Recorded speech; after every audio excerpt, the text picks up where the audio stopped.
My name's Casey. I'm 27. I grew up in Syracuse, New York. I came out to Albany 6 months ago to be in this program. I had a good childhood. I had two loving parents. Grew up with two brothers, a younger sister. My parents were together, but they supported me and loved me nonetheless. Had a really good, elementary school to middle school was good. No drugs, no cigarettes, nothing like that. And right when I got into high school, I got introduced into painkillers. At the time it was harmless. Just taking a pill once a day made me feel good. I had a good supply of them, so at the time it was just, harmless fun. I gave a couple to my friends here and there. They gave me energy, made me a little bit more social, a little bit more talkative, this and that. And before the awareness of how bad painkillers and heroin and all that kind of was when I started taking them, 13 years ago. I was 14 years old. So, all through high school, taking painkillers, remember one day I was in 10th grade and, I'd taken them probably every single day for over a year without, having a loss of any. And finally one day I got to the point where I ran out of them. And, I'm like, all right, well, I just got to find some more. But I didn't realize that my body was going to go through withdrawals. And within 6 to 8 hours, I was feeling sick, sick to my stomach, restless legs, my skin was crawling. It was the worst feeling I've ever felt. I had no idea what was going on. I explained it to a friend. He was like, dude, you're going through withdrawals. And I'm like, what is that? I didn't even know much about what I was doing. I didn't really research it. I just kind of jumped in, feet first, and realized that the only way I was going to make this feeling go away was to get more pills. So, I searched, I found some more, got another supply, kept taking them, got all the way through high school taking pills almost every single day. No one really knew anything. My family was in the dark. They didn't realize what was going on.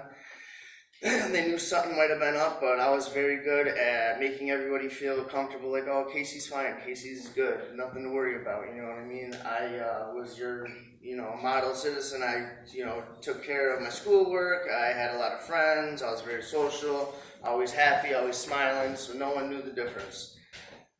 After I graduated high school, I got an opportunity. I went up to Alaska when I was 19. It was probably one of the coolest things I've ever done. And when I went up there, I didn't take a whole bunch of pills with me and didn't take them at all. I was up there gold mining. I learned how to scuba dive, jumped in the ocean, sucked up gold off the bottom of the Bering Sea with a dredge, something that I never even knew existed. And next thing you know, I'm up there doing it with a few people. And that whole time, 3 months, I didn't take any pills. So I thought, okay, well, out of sight, out of mind. I can do this. When I go home, I'm not going to take any. This is easy. And little did I realize, as soon as I came home, within a week or two, I started partying, first drinking again, and then, smoking some pot, and then taking pills once again. And continue this until I was 20 years old. And by this time, I've been taking pills for, 6 years. Stronger and stronger, higher and higher dose. My tolerance got bigger and bigger. Got to the point where I was taking a pill that cost $80 for one pill. One day I need a pill every single day. That's $80 a day, every day. And it got to the point where in 2012, they stopped making the pill that I was taking.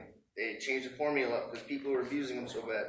And, I found myself at a crossroads of like, what do I do now? There's no pill that I can take that'll, affect me because my tolerance is so high. So a friend of mine introduced me to heroin, and within a couple of days I was sniffing heroin, with the best of them. I was doing as much as I can get my hands on, first a bag and then 2 bags and 10 bags, going on the west side of Syracuse, which is a really bad part of town, somewhere you don't want to find yourself ever, every single day trying to find ways to get money, ways to get, more drugs, and within a couple months I got introduced to the needle, and, next thing you know, I'm shooting heroin every single day, trying to hide it from my friends, try to hide it from my family. Eventually it came out. Eventually everyone realized, like, you can't hide that forever. And it came out, and when it came out hard because, up to this point, everyone thought I was good. I was really good at keeping a facade on to everyone think that everything was fine. But when my parents and family found out, I pretty much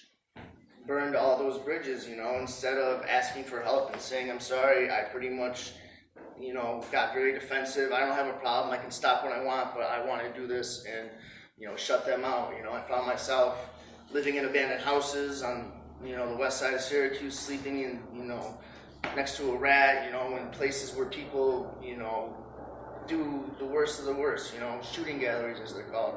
Needles everywhere, smells like piss everywhere. It's a nasty environment, but at this point, I didn't care. I needed the drug. I wanted to do whatever it took to get it, and I did. And a lot of people that were in my life at this time were just people that I used with, people I thought were my friends, but they're really just people that I got high with. For years, I chilled with these people, hung out with them every day, and then, you realize when you don't have money, they're not around, so basically you realize they're just, using you for the drug. And when I was 21, I was dating a girl who, at the time we started dating, she didn't know I was using, but, when it came out, she found out as well.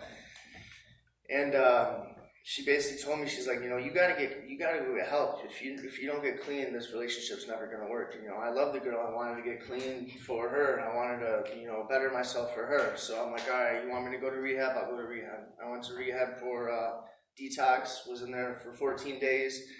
Came out, okay, I'm clean, I'm good. Can we, what's going on? I hung out with her that first day, and it wasn't the same. She just looked at me and was like, that. It didn't really fix what I thought it was going to fix. Once the trust was broken, it was gone.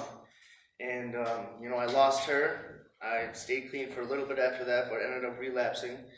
And, I'm 27 now. From the time I was 21 when I first went in, it's been year after year of me going to rehab, getting out, staying clean for a little bit, relapsing, going back to rehab, and so on and so on. Getting out, getting in trouble with the law, going to jail, catching a felony, getting charged for robbing a bank. I got a third-degree robbery charge right now on my record, permanent, for me being a part of a few robberies in 2016 with the guy that was my friend, was really just a guy I got high with. And, I sat in jail for 8 months 2 years ago. All of 2016 I was in jail. And it was terrible. I thought, okay, well, this is enough for me to stop, This is nothing I want to be a part of anymore. If I get in trouble again, I'm going to prison, which is a lot worse than just county jail. So, I got out of jail, got a job doing masonry, which is concrete work, and was doing good for a little bit. And for one reason or another, I ended up using again. And once it started, it picked up right where it left off, and I just continued to use until one day my probation officer in October of last year caught me. And it was basically, rehab or jail. Do you want to go back to jail and ruin your life and just sit in the system for, I was facing 7 years at this point. Or you can go to rehab and, do what you got to do, get yourself together and, get back out there and try to rebuild your life. So, I went to rehab. I went to a 28-day program in Syracuse, did that. And at the point when I went in, I was just going to go there, get out, go back home, and, try to get a job and do what I got to do. But at this point when I was in there, I realized I'd done that at least 4 or 5 times, gone through the same program, gone to a halfway house, tried to get out, get a job. I've done this so many times, and it's never worked. So I thought to myself, how can I think I'm going to do the same thing and just this time it's going to work? So I searched for a program, the longest program I could find, because I figured the longer I'm in treatment, the longer and better chance I have of staying clean. So I found this program we're in right now. It's called Hospitality House. There's 72 guys living in one house. We eat, sleep, live together every single day. It's kind of cramped, it's crowded, there's arguments, there's fights, but there's also a lot of good times. We get along. There's a few people in there I consider brothers. And I've been there 6 months right now. And I know you guys are in 8th grade, and a lot of this is something that you might not have any idea what I'm even talking about. But the thing that, I know, because I was where your spot is, eventually you will understand everything I'm saying, from either just experience, because you know someone through it, or just by, becoming more intelligent about the information. Because, when I was in 8th grade, going into 9th grade, that's when I started. I started smoking weed, 8th grade. It was harmless fun, and smoking cigarettes my summer of 8th grade to 9th grade. And those are the things that I think broke down the barrier of me being like, okay, well, I tried that. Might as well try the next thing. And then it got to the point where I had an idea in my head, well, I want to try everything at least once before, I die. I'm going to just at least try everything once. And, I can stand here and say that, yeah, I've tried everything more than once. And, I wish I never had.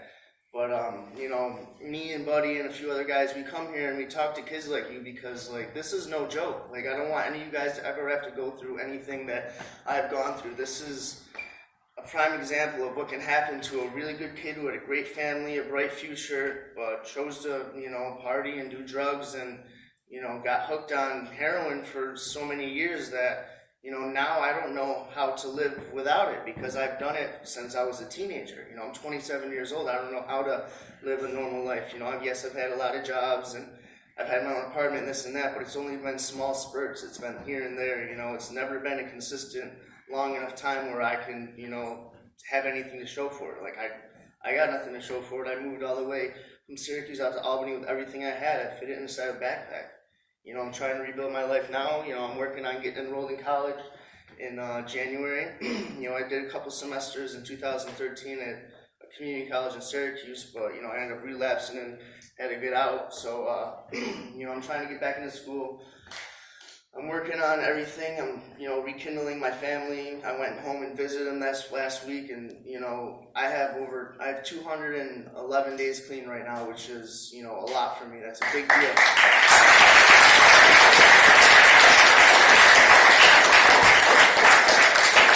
Thank you, guys. I mean, it doesn't sound like a lot, and 211 days is just a drop in the bucket when you've been using for 14 years.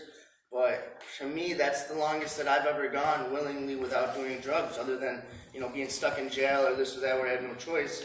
You know, this is the best that I've ever done as far as getting clean in my whole life. And it's because I came here for the simple reason that I wanted to stop. I didn't go to rehab because of a girlfriend. I didn't go to rehab because of, you know, family or because the law made me. I came here because I'm sick of living my life the way I did. And, you know, yeah, it might have taken me 10 years to realize that, and that's, you know, a hard lesson learned on my part, but it is what it is, and it can happen to anybody. You know, I never thought that I'd be one of those kids that, you know, ended up speaking in front of a bunch of people. You know, I've sat in groups like this, and I've had people like me sit here and tell stories, and I've just, you know, thought like, oh, that's crazy. You know, I would never do that, and, you know, I can do what he did, but do it better, or I can change it, or this or that, but it's not easy, guys. It's no joke. You know, once you're in it, it's hard to get out of it, and you don't realize how bad it is until it's too late. And you know, I hope you guys understand that. You know, yes, you're young, but within the next few years, all these things will come into play because, you know, nowadays high school when I was there, you know, heroin wasn't like a really big thing at all. You know, you had people smoked weed, smoked pot. So ecstasy, stuff, a little coke, stuff like that. But like now, it's so much more prevalent. You know, I see in the news like middle school, high school kids, you know, heroin busts, this and that. It's gonna come and smack you in the face one day. And you know, I hope you guys know enough to say no and realize that, you know, if you got friends that are troubled or become troubled, like, you know, try to be an outlet for them. You know, seek help. It's out there. There's so much help out there. It's not even funny. And, you know, that's the biggest thing I ever did. I never asked for help. I always thought I could do it by myself. I can take care of this. I'm a man. I don't need no one's help. But, you know, little did I know, that's all I needed was some help. And, you know, I finally got it. I'm doing great. You know, I appreciate you guys letting me come here and talk today. And I hope you enjoy the rest of your day. And thank you for letting me tell my story.